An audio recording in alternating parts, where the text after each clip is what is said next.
All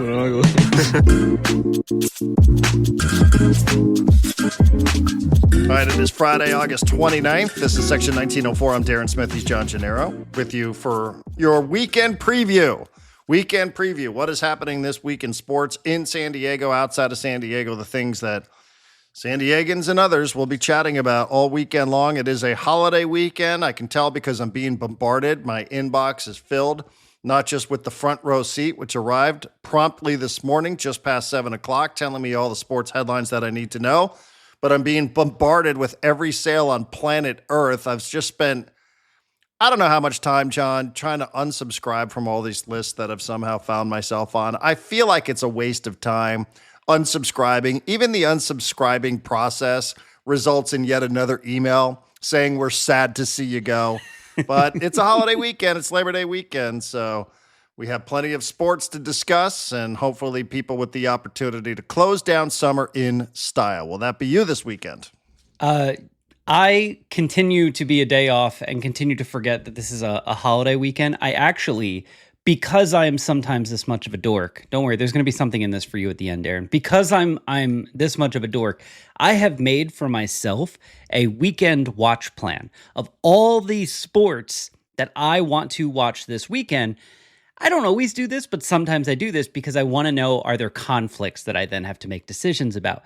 So there are 3 games tonight that I want to watch. There's 3 games tomorrow that I want to watch. There's 4 things that I want to watch on Sunday. And as soon as you said 3-day weekend, I was like, oh, crap, that's right. I need to add Monday to this plan and figure out what I'm watching on Monday. Besides that, you have Gmail, right? Have what? Gmail? As your email service? Yeah. So the other day, I'm in my Gmail, and like a little notification pops up. And it's like, by the way, we've now made it easier to manage your subscriptions. So on the left side, where like it has the categories, there's one that says spam. There's one underneath that says manage subscriptions. And they have a list of everyone that has you on a subscriber list. And you can literally just click all of them if you want, and just click unsubscribe. And it's like, boom, like some of them will open up a page like, are you sure? But most of them just go, all right, you're off the list. Where is this? If you're on Gmail. I'm on Gmail. So, you have that menu going down the left side that's like sent, trash. So Right. underneath spam, there should be one that says manage subscriptions. Do you have that or no? Underneath spam. Well, all I have is a junk folder. You have a junk folder? It's literally It says called junk. It does, yeah. Maybe yours is different than mine. I can send you a picture later, but mine has like all mail, which is just every piece of mail goes in there, and then scheduled, and then spam, and then managed subscriptions, which just showed up the other day, and I've been telling everyone about it because everyone hates all these things they're subscribed to. I'm like, Gmail is apparently making it easier to unsubscribe. Yeah. When did I sign up for Etsy? When did I sign up for Essential San Diego? When did I sign up for U.S. News and World Report? When did I sign up for Original Football by David Skilling? When did I sign up for, any of this stuff? Daily Passport. Which U.S. town has the best food per capita? See, this is the problem. I get all this junk, and then I see a headline like that, and I'm like, oh, well, which U.S. town does have the best food per capita? Maybe I don't want to unsubscribe from this. Maybe I do want to go to Bozeman. Is it Bozeman? That's what it says here. Bozeman, Montana? Bozeman's natural bounty of beef, grains, and produce to create dishes that are both hearty and creative, served everywhere, from casual diners to fine dining restaurants. Then there's another headline.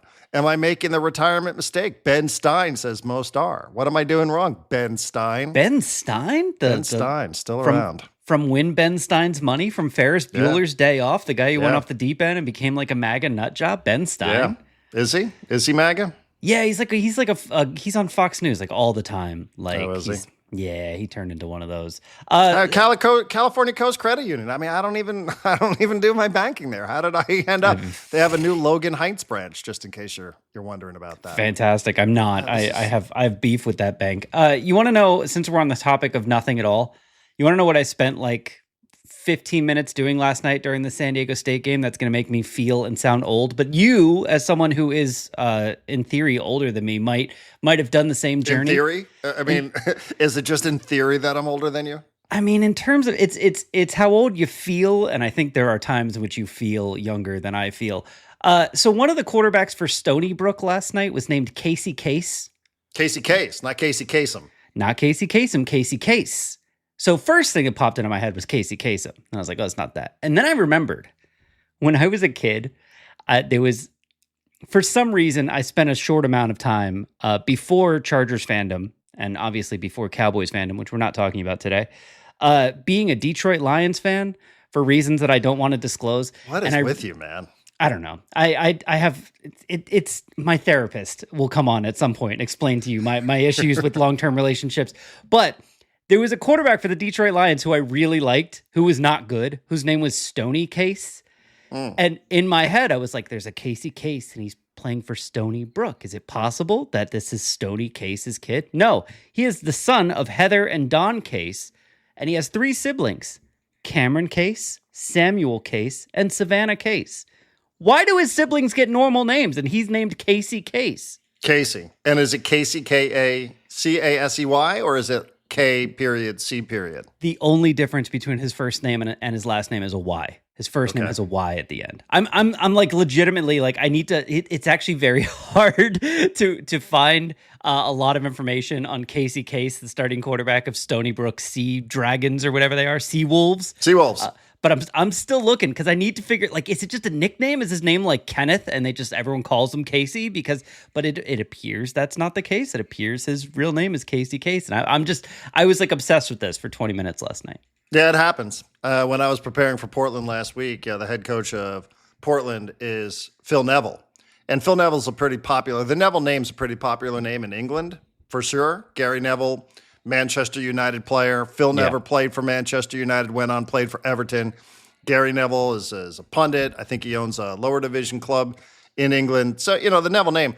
And I was looking a little bit about their story and did I already say this on the podcast? Their dad's name, the father. Did. Neville the father of Phil and Gary is Neville. Neville. And I was like, who thought about that? Like, who thought that was, hey, I've got an idea. Neville. Let's go Neville. Let's go with that. And continuing that long tradition with Casey Case later on. Yeah, I also will tell you that I've spent quite a handful of minutes. I won't exaggerate and say that I've spent double-digit minutes, but a little bit of time learning a little bit about the etymology of the Korean names, given that we're going to see Sun Young Min this weekend, and the surname that goes first, and then the given name, which goes second, and the cadence of Korean names. So I've spent a little bit of time on that as well, in anticipation and in preparation for SDFC at LAFC coming up on Sunday night. So, but first, you mentioned it, San Diego State. I mean, unfortunately, even though we talked about it and we did a preview on it, I learned right around kickoff, right about 7:01 when I was flipping through channels, that I have 100 different apps and I could not get this game because I don't get KUSI. I don't get KUSI. Now, I did check the Discord channel. If you're a subscriber to Section 1904, not only do you get a daily podcast, you also get the front row seat, the newsletter delivered to your inbox. You get access to the Discord channel, which is filled with all sorts of good information. Unfortunately, after the fact, I found out that if you downloaded the Mountain West app, you could have gotten this game for free, although it sounds like it had an insane amount of problems with buffering. And I saw, if I saw one image on social media of the color bars on somebody's laptop, then I probably saw about 20 of them, because it seemed like it was a pretty common complaint that people were trying to log on and they just couldn't. I mean, they just were smashing their computers to bits because all they were getting were the color bars interrupting the action sometimes mid-pass. So it sounds like it was a real howler of a night for this app, but I still would have given it a shot, I suppose, I guess. But I looked through all these different apps. I was like, Apple TV, Paramount. Like, sometimes you don't even know what app it's on. Right. And I'm not saying that like a confused old person, like I didn't check. But sometimes these things do get picked up by other apps, and it's just unbeknownst to people. And I was like, I have all of these apps, and I cannot get this game that is happening 10 miles away from me. Something feels a little bit off. So I did see it this morning. As a matter of fact, ESPN wasn't even updating this in real time. I was trying to go to the app and go to the box score and see what was happening, and they weren't even updating it in real time. Amazing. Which I guess San Diego State and Stony Brook, I guess I shouldn't feel too surprised by that. But 42-0 is the end result. You watched more of this than I, just by having watched 1 minute of it live. I did see our pal, or I shouldn't say our pal. I don't know if you like Steve Quiss or not. I like Steve Quiss. I guess Steve Quiss was on the call. This was news to me this morning. I did not know that. Maybe I would have put forth a little bit more of an effort. I checked into the radio broadcast. I listened to Schaefer and Ornberger for a little while, just from here to there, every once in a while, just a couple minutes. 42-0. I don't know. I don't have a lot other than what it was that I saw in the box score, John, but I will defer to you. I will tell you a similar story and therefore try and make it shorter, which is the app that I used to watch these games was struggling with this game specifically. No other game, just this game for whatever reason. And so, yeah, then I start running around. Is KUSI streaming on the Roku app? Is it streaming on Plex? Is it streaming over here? I downloaded on my Roku the Fox 5 KUSI app thinking they would offer some sort of streaming. No, it's just highlights from the news, Darren, in case you want those instead. So yeah. I ended up getting a free trial to Fubo and adding Fubo to my TV just so I could watch this. All of this, you could imagine, was a very hectic 10 or 15 minutes of me rushing around after kickoff, going like, I have to watch this game, I have to watch this game. It finally gets on the TV. All I had said to this point was, I have to watch this game. It finally gets on the TV. My wife looks at the TV, looks at me, looks back at the TV, looks back at me and goes, are you fucking kidding me? I was like, what? She's like, all of that for San Diego State versus Stony Brook? And I was like, yeah, it's for the podcast. I have to do it for the podcast. She's like, fine, whatever. I don't get it. Like, so yeah, I have to go cancel that trial membership before they charge me. But yeah, it was fine. It was fine. Like it was obvious that one team was a lot better than the other team. The two quarterbacks looked good. It was obvious one team was better than the other team. That was basically it. You can miss me with all the social media pictures of the small crowd and what is this football program doing that they can't draw fan? Whatever. They won the game 42-0. What more do you want them to do? That's all they can do right now. That's the only thing that they could have done. I mean, literally, they could have done the Steve Fisher thing where they walked up and down Friars Road and given away hundreds and hundreds of tickets, and it probably still would have looked exactly the same. Yeah. So, I did see one shot of the student section, which is where the supporters sit for SDFC games, Wave games. Waves playing tonight, by the way, at Seattle. So, I did see, like, at least the image that I saw, that area was full. I think that goes a long way in trying to create some sort of atmosphere at Snapdragon Stadium for San Diego State football, is if you can get your students full, get your student section full, and get them to stay there. Just don't get them to leave at halftime. If you can get them in the building and you can get them to stay there, I think that goes a long way in terms of potentially bringing people in. But I'm with you. I think the goal was, could you look the part? Could you look the part for a night as a team that plays at a higher level than the other team? And I guess they did that. They did that. 42-0. I mean, I could ask questions about the quarterback's accuracy because he went 13 for 25, I think. 13 for 25, but he threw a touchdown. And I also remind everybody this time of year, because I watched some of these other games. I watched Boise State, which apparently represented the best chance that the Mountain West had of getting a team into the playoff. Did they lose that game? Completely destroyed by South Florida last night in an uncompetitive game. Yeah. And I watched a pretty sloppy Nebraska-Cincinnati game as well. And this is where I always remind everybody, there is no preseason. There is no preseason in college football. So you just got to go. Like, you don't have these games even to tune some players up and figure out what's happening. Like, you just got to go. So, I think 42-0 probably, I think that's about the most you could have expected. I mean, unless you wanted to see some obnoxious, eye-popping 66-0, which I did see one team somewhere on the ledger posted a 60 spot against a competition. I don't know. I feel like that's enough for me to be like, cool, all right. I'll see what's going on with them at Washington State in their next game. Yeah. And hopefully I'll have access to that game. Yeah, exactly. Hopefully it's on something that's better than KUSI. I think it might be. All right, two things from this game, and then we can move on. One, as far as the quarterbacks, you were right to kind of call me out when I was saying to Schaefer, like, hey, Bert Emanuel Jr. is the more accurate quarterback. And you were like, what the hell? How do you know that? Like, the stats don't say that. But this was based on the NCAA college football video game. And B, this was based on some things that I had read that said that Denegal was not really known for his accuracy. Based on one game, here's what I'll tell you. Denegal has a great arm. His downfield accuracy is awesome. His short, quick pass accuracy, not nearly as good as Bert Emanuel Jr., who got in and did that and seems to be the better athlete.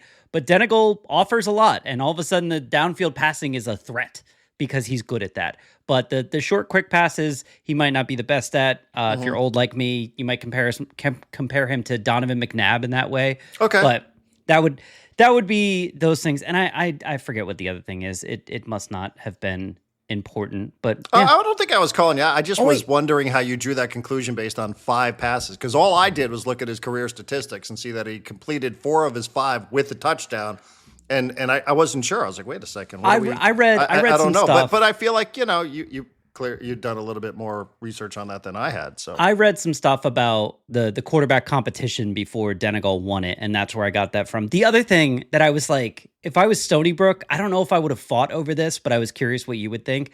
So the Aztecs scored touchdown late in the third quarter to go up 26-0, and they go for 2.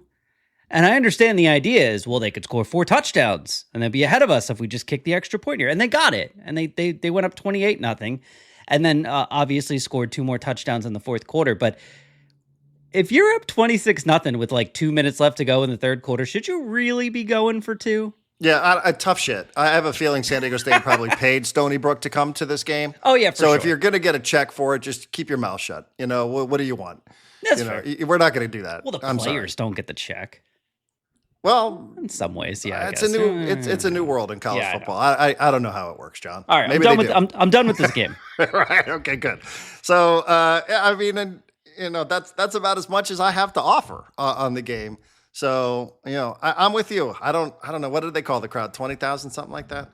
Really? 20? I thought that's what I read in the ESPN AI-driven report, but I don't know. Does it show up in the box score? No, it shows up somewhere else, right? Team I'm stats not gonna bother. Here's the thing. Here's how you might have a successful quarterback for people that have been around San Diego. How much? 20,600. Here's how. I just let's see if these quarterbacks stay quarterbacks, because it wasn't that long ago that a quarterback came into the SDSU program, and by the end of the year he was playing safety or wide receiver or something. They've just literally had to convert players from other positions to quarterback, or taking quarterbacks and turn them into wide receivers. So if these guys remain quarterbacks for 12 games, I think that'll be a success. All right. So you got Padres and Twins this week, and I must admit I'm struggling to find an angle on Padres and Twins other than Cubs lost, wild card, division, I guess. I don't have a ton there. The conversation seems to be mostly, if I'm reading the tea leaves, the conversation seems mostly to be about what to do when Jackson Merrill returns. What sort of tough decisions will Mike Schilt have to make regarding his lineup based on recent performance? It feels like that's kind of what the conversation is. I think if I'm reading these local media tea leaves, John. First of all, shout out to AJ Cassavell for once again on an article published on Padres.com questioning the manager and basically saying Luis Arraez should not be batting second. They need to try other things there. But I posted something in Front Row Seat this morning from the bandwagon, Zach Kreiser and Hannah Kaiser, where they pointed out that pretty much every single team in the Fangraph playoff odds that is going to make the playoffs has a 96% chance or better right now. And they wrote it as it's all locked up. And so, and this is true, the Dodgers have a 100% chance to make the playoffs, according to Fangraphs. The Padres have a 99.5% chance to make the playoffs. So the only thing that really matters here is positioning and division. And maybe Mike Schilt spends the final month of the season tinkering and going, what works, what doesn't. Maybe we'll try Mason Miller at closer. Maybe we'll try Ramon Laureano batting second. Maybe Fernando Tatis will drop from first to fourth. Just messing with stuff to see if anything can stick. My guess is because he's Mike Schilt, he probably won't. It'll just be the same lineup and the same stuff that we've seen all season. It'll just continue through. But yeah, I mean, until they can't anymore, I think you chase the Dodgers and you hope for the division. And if you don't get it, you go, damn. All right, well, let's give some guys a couple days off and get some rest and get ready for the playoffs. But that first wild card spot, though, guarantees you home games, right? I feel like that's a pretty big economic incentive to try to keep your foot on the gas. I do. Others might disagree and just say, hey, so what? Just get in. Doesn't really matter. Playoffs, crapshoot, blah, blah, blah. But that top wild card spot does get to host the first couple of playoff games the way the Padres did last year against the Braves. That's a lot of money. Yeah, I mean, they're 2 games behind the Dodgers in the division. They're 1 game behind the Cubs. And they lose the tiebreaker for both of them. Yeah, so like, they're going to try, but there's going to be a certain point in which it's like either we're pushing all the way to the very end and these things are in play, or there's going to be like 2 weeks left and it's going to be like, well, unless they win every game, they can't catch the Dodgers, they can't catch the Cubs, and maybe they can get a little bit of rest heading into the playoffs. I don't know, but I'm not going to say like it's a bummer that like there's not a lot on the line. It's not like whether or not they make the playoffs is on the line anymore. They're going to make the playoffs. It's just a matter of like, are there home games? Who are they facing? Is it divisional? Is it wild card? Whatever. But yeah, there's that's the angle, is just trying to catch the Dodgers, trying to catch the Cubs, and they're close to doing it. And against the Twins, they should be able to get at least 2 wins out of this 3-game series. And then they come home and they play Baltimore, who's been terrible all year. They should win that series too. Like, this is kind of when they need to make the hay, playing against the bad teams. I think we talked about this a little bit yesterday. And they've been good at that. So, yeah, they've been less successful at the good teams, but, they've been much more successful at home. But their road record against good teams, I think, does incentivize them not only for financial purposes, but for advancement purposes of wanting to keep pace. And the Cubs have had recent history of crumbling down the stretch. So, I don't want to be playing for wild card spots when the division is still very lively and could change by the time we are on the air again on Tuesday. The division dynamic can change. But, I would say, I know deep down, I don't want to sound like a bean counter, like I'm one of these business people, but I do want some home playoff games here. That's a lot of fucking money, man. Like, and I could use it because I don't have any television money coming through the door. So I could use some home playoff games. If we can guarantee those, that would be really nice. Maybe I'll say a nice thing about my general manager for a change. Yeah. By the way, they're 6 games under. They're 29-35 playing teams that are 500 or better. So I think the record, Jim Russell pointed this out, I think they're 1-9 on the road in series against playoff teams. Gross. So yeah, you gotta eventually turn that around. But for right now, make the hay against the bad teams while you can. Man, there is so much going on this weekend with college football tonight and tomorrow. Texas, Ohio State. We talked about Lee Corso. Do yourself a favor. I don't know. Did you watch the video that I sent you at the Southwest Terminal where the gate agent notices that Lee Corso is ready to take a flight to Columbus, Ohio, and gets on his PA system and starts almost eulogizing Lee Corso? I mean, he's like, hey, everybody, I don't know if you know this, but Lee Corso's on this flight. The first thing I thought was, why is Lee Corso flying Southwest? Why are you making a 90-year-old man fly Southwest Airlines to Columbus, Ohio? What is going on here? At the end, when he hands him like a picture that they took of each other, and he's like, this is a reminder of today's flight and all you've done for Southwest Air. Well, all he's done for Southwest Airlines. Yes, of course I watched that. I also watched the 7-minute thing you sent me yesterday that you were talking about on the podcast, which was very good and will make you cry. And the funny thing is that you got torn up by the Herb Street moment. I got torn up by his kids. Yeah. When his kids came on and started talking about what a great dad he is and what a great grandfather he is. And I was like, all right, that made me a little weak. But yeah, the Southwest Airlines guy, come on, buddy, what are you doing? I know. I'm shocked that Herb Street brags about taking these PJs all across the country, and we can't hook up Corso for his final flights ever. We can't hook this man up. Maybe he's got a deal with Southwest. I don't know. But I mean, I don't even want to fly Southwest. They should have him. They should have him helicopter into the set. Like there shouldn't be you go and you sit at the gate and you wait for them to call A16, and he gets in line and he's got to scan his ticket and find a seat. Like, no, come on, it's Lee Corso, man. Like you can't do the thing where you're like, here's a 7-minute tribute with all these people saying like college football is only as big as it is because of you. We've essentially saying we've made so much money off of you, Lee, and then go enjoy your Southwest takes off at 7 a.m. tomorrow. Make sure you're there. Yeah. Don't forget to check in 24 hours before it takes off though. Make sure somebody gets up and logs into that ridiculous app. We couldn't get so to the you early have bird a chance check-in. of getting like 8th 1 through 15. Crazy. I hope he's got companion pass. I mean, I love it. You know, if you love college football, you wake up on Saturday, you know, you start watching at 7 o'clock in the morning and you don't stop watching until midnight. I mean, there's just no sport quite like it. It's a very, very crowded, congested sports calendar. European soccer, as mentioned. I'm really dug in on LAFC, John. The sense of occasion is really starting to hit me for Sunday night at BMO Stadium, which I just learned yesterday. BMO stands for Bank of Montreal. Did you know that? I did not know that. And actually, the last time I was in that stadium, it was the Bank of California Stadium. So glad yeah, what to hear happened here? We're taken over by our Canadian overlords. If only. Yeah. BMO Stadium, Sunday night, 7:45, which I have a feeling is going to be like 7:50-ish. Yeah, it's really starting to hit me about what the sense of occasion is with Son Heung-min making his home debut for LAFC. I've seen some of the ticket sales. I'm just going to read this. I just read this today. A new post at The Athletic from Paul Tenorio. From the let's see. Son has delivered something Son has delivered everything the club expected of its new superstar since he's arrived there just a couple of weeks ago.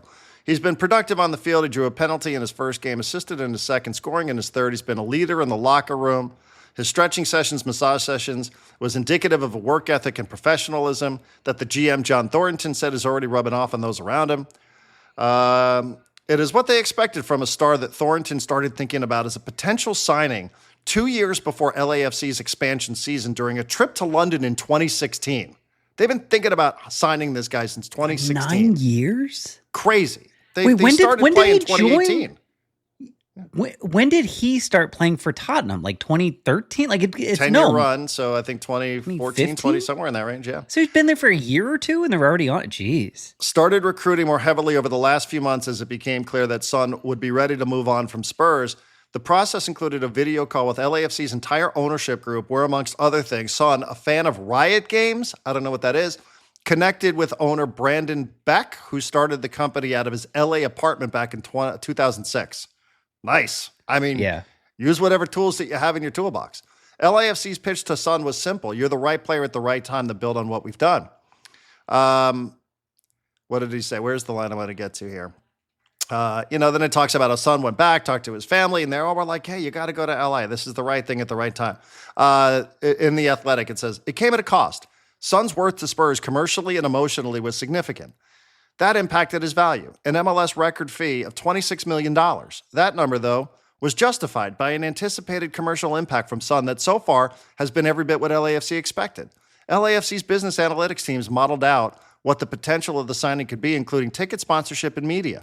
In every single category or revenue stream we are seeing, or there is a predicted increase in every single one of those streams, John Thornton said. Son had the highest selling jersey in the world, led all athletes in merchandise sales on Fanatics in the week after he was announced. His number 7 LAFC jersey has remained a bestseller through August. He ranks only behind Lionel Messi in MLS shirt sales after a team switch. LAFC completely sold out of the team's primary black authentic jerseys at the LAFC team store and online across all platforms. The club and vendors expect to soon run out of the white jerseys as well. This is stuff that you might be interested in. LAFC has more than doubled its YouTube followers, with 70% of the new followers joining from Korea. One tapping glass video of Son posted on TikTok the day he was officially unveiled pulled in 12.5 million views. 12.5. The most in club history. The video alone boosted LAFC's account by more than 135,000 followers. In total, Son has generated 340 million impressions and 14 million engagements across MLS and LAFC social media channels since his arrival. I mean, and it just goes on to talk all about the stuff. 85% price increase, secondary market, tick pick, blah, blah, blah.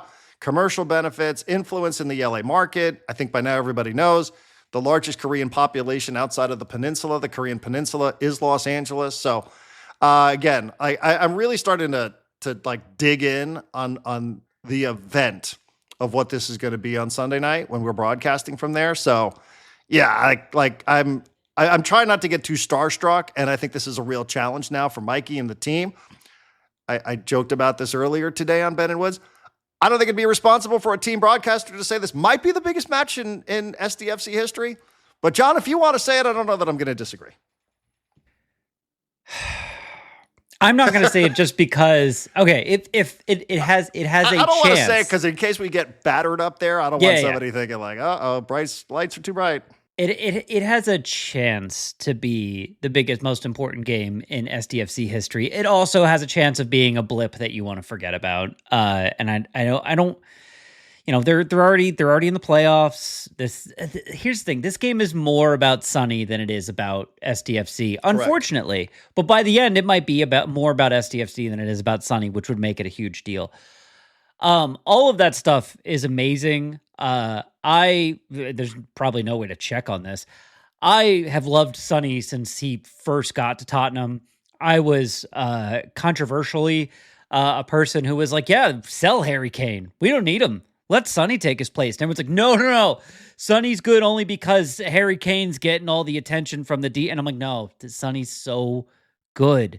And he proved it. They shipped off Harry Kane, and Sonny proved that he could be an 11 or whatever he is, a very, very good scorer, attacker. And that's great. I was thinking about this the other day. Korea's having a bit of a moment. And by moment, I mean the last few years. Korea has really shown up in global culture, but also like American culture in a very big way. Squid Game basically took over Netflix for a while. I don't know if you're familiar with K-pop Demon Hunters or if you want to talk about it, but the only thing I know about K-pop is something that I'm aware of its popularity, and I read that Sun had dated a K-pop star. So K-pop is an incredibly popular type of music. There is an animated movie called K-pop Demon Hunters that is on Netflix that I think as of a few days ago became the most streamed, most popular thing in the history of Netflix. So think of anything that you've ever seen on Netflix that you thought was a big deal. K-pop Demon Hunters is bigger than that. And before that, it was probably Squid Game. And now we're seeing stuff like Sonny Comes to America, and look how popular he is. And it's just like, Korea's having a big moment. At least, I guess both parts of Korea. But yeah, it's cool to see. It's cool to watch. It's cool to see that community kind of raise up around him and be really excited for him. It's going to be hard for me. Not that I'm going to root against SDFC, but it's going to be hard to not, if he scores a goal and you see those people in the stands all wearing his jersey freaking out because they've always wanted to root for a player who looked like them, who could represent them and their country and their race, for lack of a better word. That's going to be a special moment for them and a special moment to watch. And it's going to be hard to feel aggravated by that. And it's going to be special for him. Like here's the thing that I love about Sonny is like, he's never been the like, I'm a badass, I'm the best. Like he's always just like really nice, thoughtful person. He seems very likable. And so he's very easy to root for. And that's going to be true again, even if he's wearing a different jersey on I want to say on the Discord, it was Drew who made the comparison to Giannis in basketball. And that's a good one. That was a really, really good one because, I would tell you that Giannis, even as a Knicks fan, like he's probably my favorite player in the league. It's hard to root against him. I love everything about him. Yeah. And I feel the same way, even just watching and preparing for this. Like I was always aware of him, and I know I've needled some of the Tottenham fans about this, this weepy exit that he's had. And the conflict, especially that local Tottenham fans have, seeing him throwing out a first pitch at Dodger Stadium and hugging Blake Snell. But, I will say objectively, like he is really good for the game, and he is a blast to watch. His footwork and his ability to pass, to shoot, to dribble, he just does a lot. But like you said, and I think you said it very well, this is all about Son heading into the match, but SDFC's got a great opportunity to make it all about them on the way out. Because you can go up there the way they did on opening day, the first Sunday night football game of the year at Galaxy, and it was all about them. And I can hear Yeppe in my head saying, let's spoil their party. Let's do that. Now, easier said than done at this stage of the season with the stakes. This is probably LAFC's last gasp at making a run at the Western Conference regular season, because they do have 3 games in hand, and they're, you could point out like they're 12 back, but you can get within striking distance with 3 points picked up here. So it's a true 6-pointer. Should be a fun one. 4 players named to the under 20 roster. 4. Not for the World Cup, but 4 of them named to the under 20 preliminary roster. So we'll see. That doesn't guarantee all those guys are going to Chile. I think a couple of other guys. I saw Chucky got called up to the FIFA window in a week or 10 days. I saw Anibal got called up, and Luca De La Torre, and Anders. I think I have them all, and Patty. So, we got a lot of players who are going to go play internationally. A lot. Unfortunately, Son did not get called up by the U.S. men's national team. So much to the disappointment of LA City Council members, that did not happen. So work a little harder, and maybe we'll see Son representing the U.S. men's national team at some point. But yeah, 4 of those guys, and if Verhoeven and Harangi were healthy, I have a feeling it would have been at least 5. But I'm not expecting those guys really to. So what does that mean? Do they go work out with the under 20 coaches and stuff, and then the coaches then make a determination of who they want to keep and who they don't? So they got to go somewhere, but it'll be somewhere in America probably. Yeah, I forgot where this camp is. I think this camp is somewhere in the States. Not positive on that, but I would say there were 2 locks: Pedro Soma and Luca Bombino. This is an insider info. I would say those guys are locks.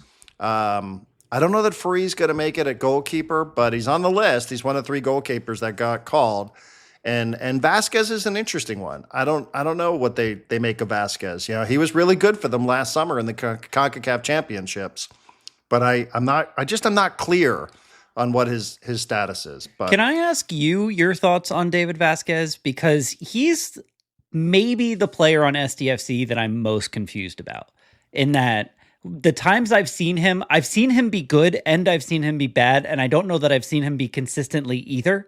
And so I'm confused if he is good enough to be a starter and eventually, represent the country and all that, or if that's just he's too inconsistent to ever actually reach that. Yeah, I mean, I think the talent's definitely there. And Mikey sees something in him, because he was the first guy off the bench against Portland, right? After Baird got hurt, he was the guy that came in, which, it tells you something. He started at multiple positions. He started in midfield, and he started on the right side. So, I think it's been a little anonymous. I kind of look afterwards. I'm like, oh, wow, he had that many touches. Oh, okay. Like he had that many connected passes. I don't feel like we've seen the best version of him. But that's just me. I don't know that I've noticed him during these broadcasts. Yeah, it's as much how as you I notice feel. other players. Yeah. And maybe that's, people say that about Luca De La Torre as well. We also have to wonder what it is that's being asked of these guys at times, because not everybody's out there to go marching forward and shoot and assist and all that sort of stuff. So, the impact might be in how you defend. I do think he's got a little attitude out there in a good way. He's not afraid to talk. He's not afraid to be physical. So, I do like that. He's got a little bit, I guess he's kind of quiet and reserved off, but out there, it looks like he's got a little bit of personality. So I appreciate it. I think, whatever it is that Vasquez has, the best is probably still ahead of him. Hopefully he's an LA kid. Maybe this is a big night for him on Sunday, I should say. He's from Los Angeles. Bombino is too, right? Bombino or he's is north of LA. Saugus, yeah, wherever that is. It's a little bit north and east. I'm not too familiar with it. So who's if you don't mind me, and feel free to say no, I can't answer that, but can you give me a health check on the team? Who's healthy, who's not going into this? I honestly don't know. I mean, I'm heading out there right now. Who are you wondering about? Chucky. Chucky was training the other day, full training. So who did Corey Baird play for? Was he playing for Ingvardsson last week? So is Marcus? I didn't see either one of them on Tuesday, but that might have changed. They are trying to, Marcus was not he's had a setback, that's why he's not playing. It was, we have a plan for him to get him going by the end of the regular season. Interesting. So yeah, I would love to see him. I would love to see available off the bench. I did not notice him the other day. It doesn't mean he wasn't training. It just means I didn't notice him. So, but I'll go out and I'll talk to the head coach and we'll see what we come back with. Okay. Yeah, I'd be interested, because to your point, I don't know that I'm going to sit here and be like, biggest game of the season, but it's a big game. Even if it's not the biggest game of the season, it's a big game. It's an important game, and it's a game that everyone's going to be watching. So Yeah, I'm starting to. The game's on Sunday, right? Sunday, 7:45. Yeah, so it's like it's 2.5 days from now, and I'm already like, oh, who's going to be in the starting 11? I don't know. Are we putting our best foot forward for LAFC? I don't know. You kind of have to. So yeah, it's a big game. All right, enjoy your weekend, everybody. We'll, I'm sure, be around. Enjoy the Discord. We're gonna not have anything scheduled for Monday in terms of us doing the regular Section 1904 podcast. Doesn't mean there won't be something for you there since I'm going to Los Angeles. So there are some opportunities here. You never know what's going to happen. You never know what's going to be breaking. You never know how things are going to shake out in terms of what might compel us. But that being said, we have nothing scheduled for Monday, so we might speak with you next Tuesday. Enjoy your holiday weekend, everybody. Search for those sales as they come crashing into your inbox, whether you want them or whether you don't. John, enjoy your weekend. You too, bud.